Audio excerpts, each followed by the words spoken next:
की ये एक प्रोटोजोअन है और इसको सीलिएटा में रखा गया है उपसंग सीलियोफोरा।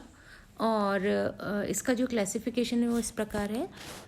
उपसंग सीलियोफोरा, वर्ग सीलिएटा और उपवर्ग होलोट्राइका, गण हाइमेनोस्टोमेटिडा, ये इसका क्लासिफिकेशन है। तो प्रोटोजोआ की जब हम बात करते हैं तो क्योंकि एक कोशिकी जंतु है, इसको सीलियोफोरा में रखने का वजह है कि इसमें सीलिया पाए जाते हैं, और सीलिएटा में रखने का वजह ये है कि इसमें 2 तरह के केंद्रक पाए जाते हैं, और प्रजनन जो है वो अनुप्रस्थ द्विविभाजन या संयोगबन दोनों तरीके से होता है। होलोट्राइका का रखने की ये वजह है कि इसमें जो पक्षमाभ हैं वो साधारण और समस्त शरीर पर एक समान होते हैं, और हाइमेनोस्टोमेटिडा कि इनमें क्योंकि बकल कैविटी पाई जाती है, ये इसका क्लासिफिकेशन है। तो पैरामीशियम जो होता है उसके बहुत सारे जो है जीन स्पीशीज़ हैं। कॉर्डेटम है, ऑरेलिया है, स्पेशली कॉर्डेटम और ऑरेलिया काफ़ी कॉमन स्पीशीज़ हैं। पैरामीशियम की जो हैबिट और हैबिटाट है वो स्वच्छ या अलवणीय जल में पाया जाता है। इसको हम देखें तो जहाँ पर नदी, तालाब, पोखर होते हैं वहाँ पर जो कार्बनिक पदार्थ जैसे जैविक और वानस्पतिक पदार्थ सड़े हुए होते हैं, वहाँ पर ये एक सॉलिटरी या फ्री लिविंग ऑर्गेनिज्म की तरह रहता है। इसकी संरचना जो है इसकी जाति जो है वो जूते के आकृति के समान होती है, इसलिए इसको स्लीपर एनिमलक्यूल भी कहते हैं। इसका अग्रसिरा कुंद होता है और पश्च सिरा नुकीला होता है, और क्योंकि इसकी जो उस पर क्या कहते हैं चारों तरफ पक्षमाभ पाए जाते हैं, इसलिए होलोट्राइकस कहा जाता है इसको। पैरामीशियम के शरीर पर पेलिकल का आवरण होता है और पेलिकल मजबूत होती है।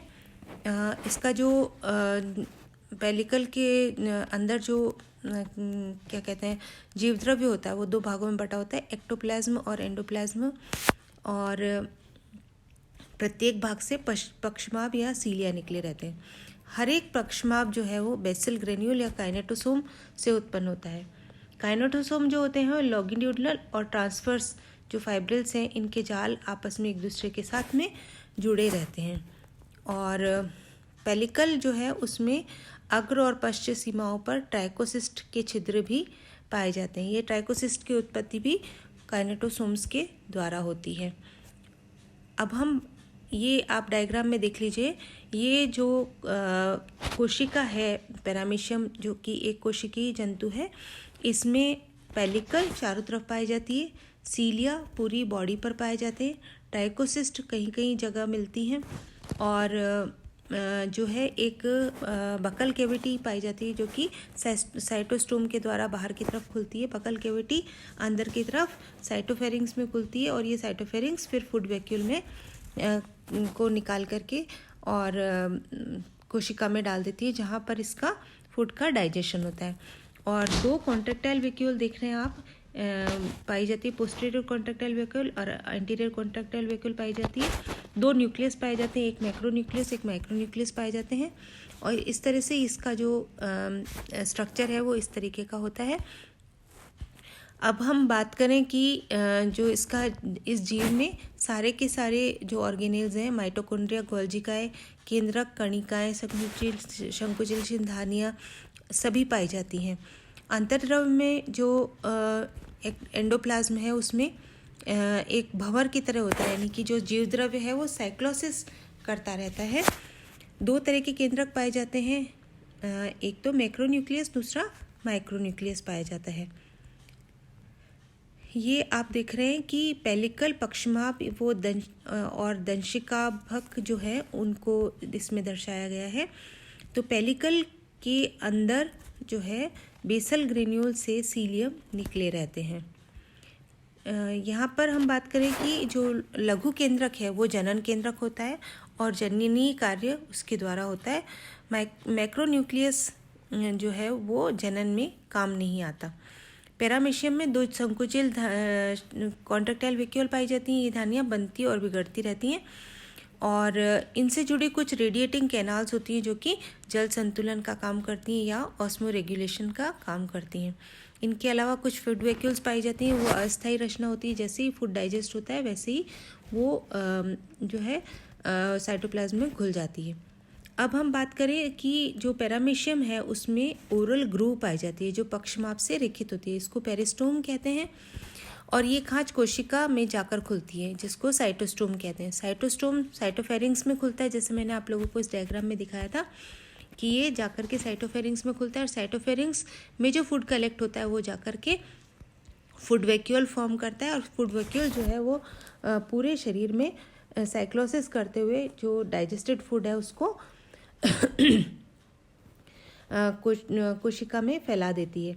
और जो बचा हुआ जो होता है पश्च किनारे पे दाईं ओर एक मल निक्षेपण के लिए एनल स्पॉट या साइटोपाइज भी पाया जाता है।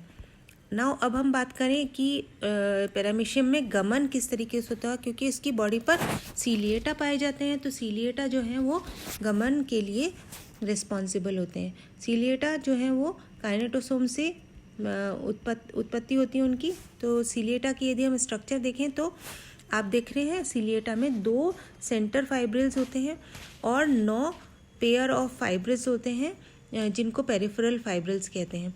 और इसके बाहर एक आउटर शीथ और एक इनर शीथ पाई जाती है। जो पेरिफेरल फाइबर्स होते हैं ए और बी, उनसे एक जो है फाइब्रिल निकली रहती है, माइक्रोट्यूब्यूल निकली रहती है। और इस तरीका का 9 पेरिफेरल और 2 सेंट्रल फाइब्रिल्स की तरीके का स्ट्रक्चर इनमें पाया जाता है। और इसको जो कवर करने वाली जो मेम्ब्रेन है वो प्लाज्मा मेम्ब्रेन के समान ही होती है। और अब हम बात करें कि सीलियरी लोकोमोशन किस तरह से होता है। तो क्योंकि पैरामीशियम के जो सीलिया है वो 10 से 12 म्यूएम लंबे होते हैं और पूरे शरीर की सतह पर कम से कम 10,000 से 14,000 सीलिया पाए जाते हैं। तो ये गमन में सहायक होते हैं। और सीलिया का जो स्पंदन है वो शीघ्रता और सुगमता से जो है पैरामीशियम तैर लेता है। सीलिया एक पेंडुलम की तरह दोलन करते हैं। तो पेंडुलम जो है वो 2 तरह के स्ट्रोक करता है, एक इफेक्टिव स्ट्रोक, एक रिकवरी स्ट्रोक। इफेक्टिव स्ट्रोक में क्या होता है कि सीलिया झुके हुए होते हैं और दृढ़ पतवार के रूप में पतवार की भांति जल से टकराते हैं, जिससे पानी पीछे की तरफ धकेल जाता है और शरीर आगे की तरफ बढ़ जाता है। और रिकवरी स्ट्रोक में जो सीलिया है वो दोबारा अपनी नॉर्मल पोजीशन में आ जाते हैं, ढीले पड़ जाते हैं। और इस तरह से जो एनिमल है यानी कि जो पैरामीशियम है वो आगे की तरफ बढ़ जाते हैं। पैरामीशियम के जो सारे सीलिया होते हैं वो एक साथ गति नहीं करते, बल्कि लंबी पंक्ति में उपस्थित सीलिया एक तरंग के रूप में आगे से पीछे की तरफ और एक के बाद एक स्पंदन करते हैं। तो इस तरह से जो मेटाक्रोनल रिदम पैदा होता है उससे जो है उनकी मेटाक्रोनल रिदम की वजह से सिंक्रोनस बीट उत्पन्न होती है, जिससे कि वो गति करते हैं। गति करते समय पैरामीशियम कभी भी सीधी रेखा में गमन नहीं करता, बल्कि एक राइफल की गोली की तरह अक्ष के पहले बाईं तरफ चक्कर लगाते हुए फिर सर्पिल रूप से आगे की तरफ बढ़ता है। तो इस तरह से जो क्रमिक तरंगे हैं पिछले छोर से अगले छोर की तरफ चलती हैं।